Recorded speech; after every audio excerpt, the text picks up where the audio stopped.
Alrighty. Honestly, I tell you, ladies and gentlemen, the way that studios move these days with their actors, honestly, I feel like they want their programs to fail. I feel like they want their movies or their series, whatever they're putting out there, they want it to fail. Regardless of how many times they try these things, they're always repeating the same goddamn things, and it's always leading to a failure. It's either they try to come after the fans or they try to change something that the fans love, maybe to piss the fans off one way or another, but it always leads to failure. She-Hulk, they came after the fans, it led to failure. Lord of the Rings, they changed everything from the lore and it's led to a failure. We had Rachel Zegler coming out to talk about and take a dump on Snow White, as it were, as we knew it, and take a dump on Prince Charming. And what did it lead to? An absolute failure. And now you would have thought that everybody has learned from the kind of things they saw with, Rachel Zegler, but no, as the upcoming Avatar, they're doing the exact same thing. Netflix live action Avatar series took out how sexist Sokka was in the original. A lot of moments in the animated show were iffy. Now, this is coming from one of the actress, the lead actress from the show. I think her name is Kia Wendigo. If I'm pronouncing that name right, if I'm not, please don't shoot me for murdering the name.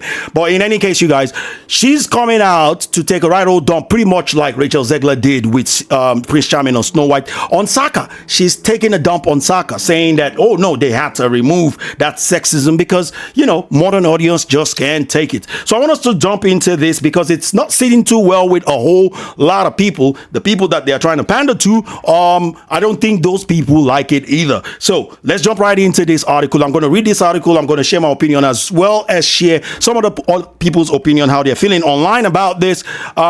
Yeah, of course, you share yours in that comment section below. Without further ado, here we go. Now, shall we? When Avatar: The Last Airbender makes its live action debut on Netflix next month, Sokka's sexism will be toned down considerably.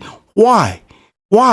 His sexism is what makes him funny, is what makes people love him. Plus, it's part of his character arc because he grows in season 3. He grows from all that sexism in season 3. But it's funny. Why do they want to remove funny? And I guarantee you guys, here's the funny thing about this. If it was Kitara that was that sexist, now she will be lauded. She will be clapped for. They will tell you she's a brave feminist female, right? Because we've seen this happen time and time again. Chelsea Handler recently in Critics' Choice Award, she was there talking about sexist joke after sexist joke after sexist joke. Some of her jokes were making some people uncomfortable, like Robert De Niro as well as Harrison Ford, because she was talking about how she didn't know who to take between both of them and all of that sort of stuff. Boring joke, really horrible things. These are the kind of people that they are applauding these days. The Sarah Silvermans of this world, the Amy Schumans of this world, people who are so unfunny and they are free to say whatever it is that whenever a male comedian says the same thing, they will attack that male comedian. So I don't know why they want to take this sexism away, but I guarantee you, if it was Kitara that was sexist, they would never ever do it. In an interview with Entertainment Weekly, cast member Kia Wendigo, Kitara, and Ian Osley informed fans that Sokka's sexism was discussed during the live action show's development and there was deliberately cut away at, as it had no place in the new remake. Oh, it has no place for modern audience. Modern audiences just cannot accept that a person can grow from a bad characteristics into a good characteristics, just like they can't believe that a country who was racist is no longer racist. Like when you talk about countries like America or Australia, where I live in, there are still people saying, oh, those countries are racist. Those countries are racist. Like England, those countries are racist. Yet you get a lot of people from South America and from Africa trying to run to those exact same countries. And the people in those countries, those woke revolutionaries, ain't leaving the damn country. If y'all think it's so damn racist, why your ass still sitting in those countries? Why don't you move? It's as simple as that. Nobody's holding you, But yeah, that's how woke revolutionaries people think. And when you actually lay things in their front and tell them, hey, think about this. Why aren't you doing this? If you think that this is the problem and you really hate it and it's not changing, move. They'll never have a reason for you. They will come and attack you, try to attack your character, rather than actually look at the substance of what you're trying to say so that they can think for themselves and say, hey, you might be right. You might have a point.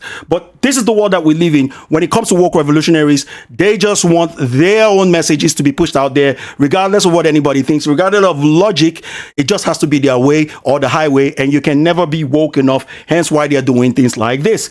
She goes on to say, or he on this part, I think it was the guy who was saying, there's more weight with realism in every way, Osley said, which prompted Kiawendiro to reveal, I feel like we also took out the element of how sexist Saka was. I feel like there were a lot of moments in the original show that were iffy.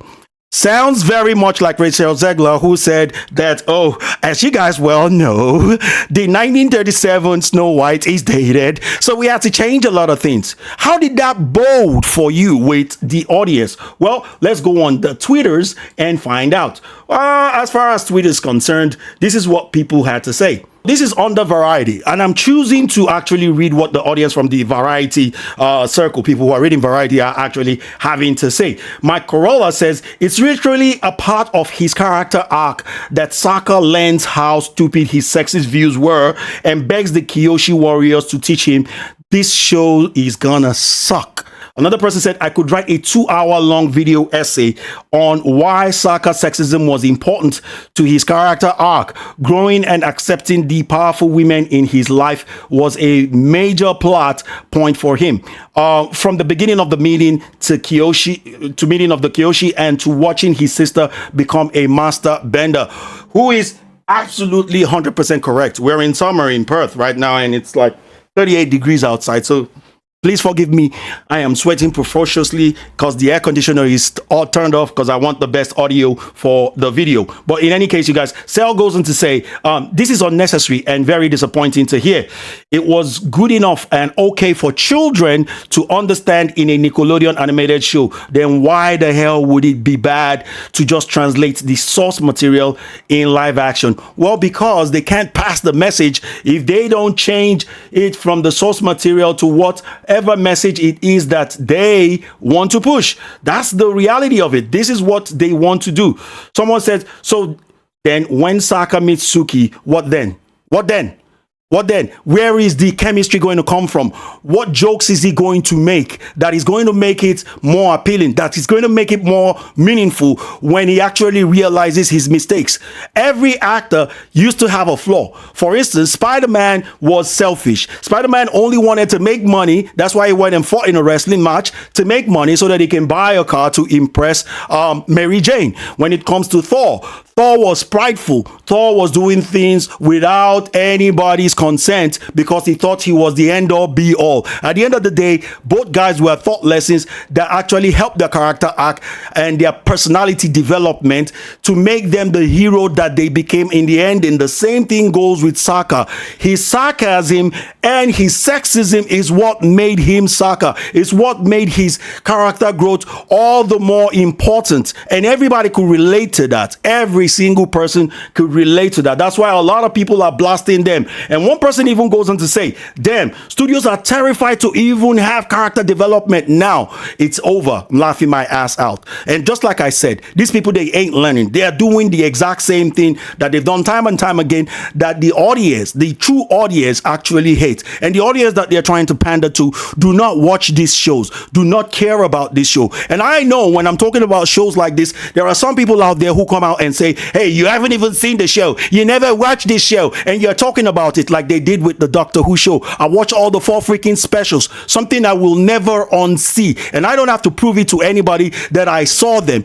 The points that I even make in my videos are not even points you would see on clips outside. So for you to say I've not watched it, you haven't even seen it yourself. And if you have, prove it to me in the comment section below that you have. When it comes to this particular show, I'm a massive fan. I'm a massive fan. You see that? I'm a massive fan.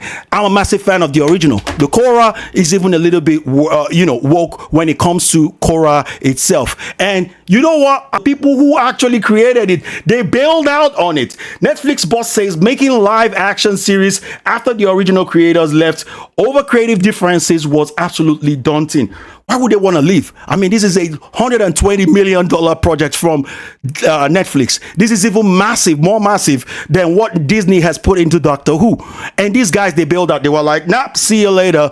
And when you watch The Legend of Korra, you would realize that at least the creators were a little woke when it comes to The Legend of Korra. There was a little bit of wokeness there, but it didn't really bother people because that wasn't the selling point of Korra. A lot of people still loved The Legend of Korra regardless. I still love The Legend of Korra regardless, not as much as the original, the Avatar itself, you know, but I still did like the show. I watched it twice, right? Regardless. So if it's not the selling point, if there's no agenda to it, you can make it a little bit woke and it'll be all right. However, they're trying to make it a selling point, and this is why these things are failing time and time and time again. And you know, the fact that the original creators are bailing out, man, it doesn't really spell well for this. Unlike when you look at One Piece, which the creator of One Piece said, look, if certain things don't make it to my show, if you're trying to include certain things in it, it will never see the light of day. So I wish that was the same thing that happened with this, but alas, it is not. Is this show going to be good? Only time will tell, and we will wait for that time. But I'm not holding my breath for a good show. Are you? Let me know in the comment section below. I want to thank you guys for watching this video. Hope you guys enjoyed this. If you did, feel free to like, share, comment, subscribe, and hit that bell for notification. And I'll catch you guys on the next one. See you later. Peace and Saya's out. Bye-bye.